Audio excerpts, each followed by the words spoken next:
तिचं प्लास्टिक जे धारधार असल्यासारखं दिसतंय आणि हे या फूडमध्ये आढळलं आहे. नागपूर येथील अजनी चौकात हल्दीरामचं आउटलेट आहे आणि आम्ही काही लोक मित्रमंडळी आज त्या ठिकाणी नाश्ता करण्याकरता आलो होतो. आपण बघू शकता आम्ही काही फूड ऑर्डर केले होते. त्या ठिकाणी आमच्या ऑर्डरमध्ये आम्ही राज कचोरी ऑर्डर केली. त्यामध्ये आम्हाला या पद्धतीचं प्लास्टिक जे धारधार असल्यासारखं दिसतंय आणि हे या फूडमध्ये आढळलं आहे.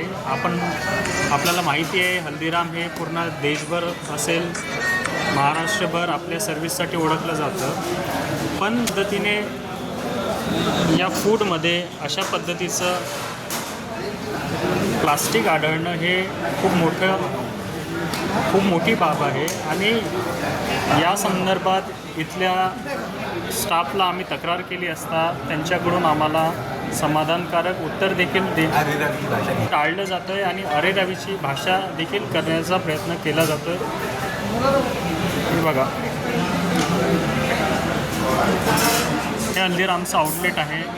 हजारो लोक यांचे कस्टमर बनून या ठिकाणी अपेक्षेने येतात की हे आम्हाला चांगल्या उत्तम क्वालिटीचं फूड त्या ठिकाणी सर्व करेल. पण या पद्धतीचं जेव्हा चूक यांच्याकडून आढळल्यानंतरसुद्धा इथला स्टाफ ती भाषा करतो आहे आणि मुजोरीची भाषा करतो. हेच पूर्ण महाराष्ट्राला आणि भारताला आम्हाला सांगायचं आहे की चूक झाली ते ॲक्सेप्ट करणंसुद्धा यांना ठीक वाटत नाही.